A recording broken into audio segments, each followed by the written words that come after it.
करायना श्री स्वामी समर्थ. तर आज आता तुम्हाला माहितच आहे, उद्या आहे 3.5 मुहूर्तांमधला एक मुहूर्त म्हणजे अक्षय तृतीया.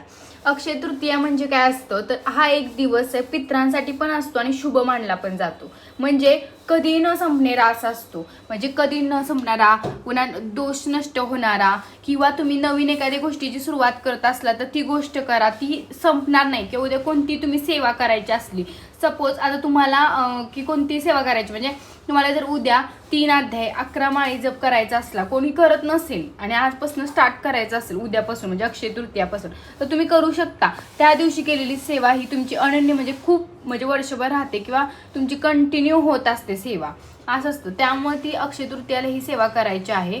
आणि त्याचबरोबर महत्त्वाचं म्हणजे आता तुम्ही बघता की अक्षय तृतीयाला ज्यांच्या घरी म्हणजे जे गावाकडे राहतात, ज्यांची वडिलोपार्जित जमीन आहे, त्या जमिनीमध्ये एक अत्यंत महत्त्वाची सेवा करायची. उद्या तर सर्वांच्या घरी हेच असणार आहे, काय म्हणतो आपण, पुरणपोळीचा म्हणजे महानैवेद्य असणार आहे, बरोबर ना.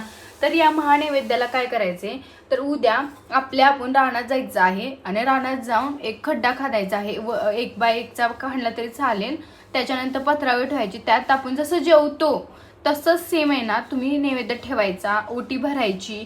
तर आपल्या जी म्हणजे असते मातृभूमीला, तिला म्हणायचं की आपल्या रानात किंवा शेत असतं त्याला म्हणायचं की आई माते, आम्हाला नाही का वर्षभर असंच अन्न म्हणजे सुख समृद्धी नांदू दे, आमच्या घरात धान्याची कमी न पडू दे, असं भरून तिची ओटी भरायची आणि ती नैवेद्य हे करायचं.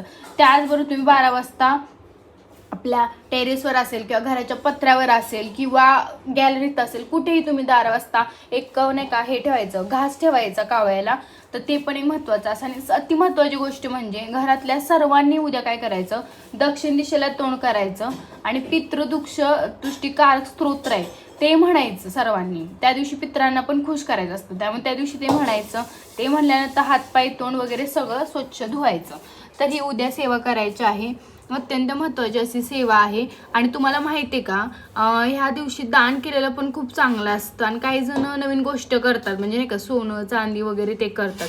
जशा कोणाची आधुनिक काळात दान करण्याची यादीत नावे असे आहेत की, जर तुम्ही बघितलं तर रक्तदान आहे, नेत्रदान आहे, वस्त्रदान, श्रमदान, विद्यादान, असे अनेक दानाचे प्रकार आहेत. तर तुम्ही उद्या ह्यातले कोणतेही दान करू शकता आणि नक्की सर्वांनी ही सेवा करा. आणि उद्या दुर्गा सप्तशतीचा पाठ पण करू शकता, किंवा आपल्या मार्गातली कोणताही तुम्ही ग्रंथ वाचू शकता आणि नवीन सेवेला पण सुरुवात करू शकता. आणि सर्वांनी आवर्जून ही सेवा करा. श्री स्वामी समर्थ.